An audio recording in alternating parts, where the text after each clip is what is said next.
ತಲೆ ಹೊಟ್ಟು, ಡ್ಯಾಂಡ್ರಫ್ ಇದೊಂದು ಎಲ್ಲರಿಗೂ ಕಾಡುವಂಥ ಒಂದು ದೊಡ್ಡ ಸಮಸ್ಯೆ ಆಗೈತಿ. ಹಾಗಿದ್ರೆ ಡ್ಯಾಂಡ್ರಫ್ ಹೆಂಗ್ ಆಕೈತಿ ಅಂದ್ರೆ, ನಾವು ತಲೆಗೆ ಎಣ್ಣೆ ಹಚ್ಚಿದಾಗ ಫಂಗಸ್ ಬೆಳಿತೈತಿ. ಅದು ಯಾವ ಫಂಗಸ್ ಅಂದ್ರೆ ಮಲೆಸೇಜಿಯಾ ಅಂತ. ಅದನ್ನ ನಾವು ಹಚ್ಚಿರ್ತಕ್ಕಂಥ ಎಣ್ಣೆನ ತಿಂದು ಬದುಕ್ತಿರ್ತೈತಿ ನಮ್ಮ ತಲೆಯೊಳಗಡೆ.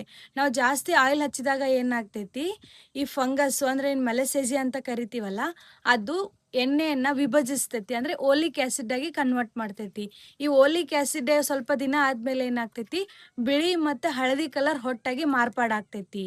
ಸೊ ಇದರಿಂದ ನಮಗೆ ಏನಾಗ್ತೈತಿ, ಇಚ್ಚಿಂಗ್ ಚಾಲು ಆಗ್ತೈತಿ. ಅದಲ್ದೇನೆ ಇಚ್ಚಿಂಗ್ ಸ್ಟಾರ್ಟ್ ಆಗ್ಬಿಟ್ಟು ಆ ಏನು ಫ್ಲೇಕ್ಸ್ ಇರ್ತೈತಲ್ಲ ಹೊಟ್ಟು, ಅದರಿಂದ ಇಲ್ಲಿ ಸಣ್ಣ ಸಣ್ಣ ಗುಳ್ಳೆನೂ ಕೂಡ ಆಗ್ಬೋದು. ಹಾಗಿದ್ರೆ ಹೊಟ್ಟನ್ನ ಹೆಂಗ್ ಅವಾಯ್ಡ್ ಮಾಡ್ಬೇಕಪ್ಪ ಅಂದ್ರೆ, ಒಂದು ಸ್ವಲ್ಪ ಕೊಬ್ಬರಿ ಎಣ್ಣೆ ತಗೊಳ್ಬೇಕು. ಅದಕ್ಕೆ ಕ್ಯಾಂಫರ್ ಕರ್ಪೂರ ಮತ್ತೆ ನಿಂಬೆ ರಸ ಹಾಕಬೇಕು. ಕರ್ಪೂರ ಮತ್ತು ಅಲ್ಲಿ ನಿಂಬೆ ರಸದಲ್ಲಿ ಏನಿರ್ತೈತೆ ಅಂದ್ರೆ ಆಂಟಿ ಫಂಗಲ್ ಅಂದ್ರೆ ಫಂಗಸ್ನ ಕೊಲ್ತಕ್ಕಂಥ ಒಂದು ಶಕ್ತಿ ಇರ್ತೈತಿ.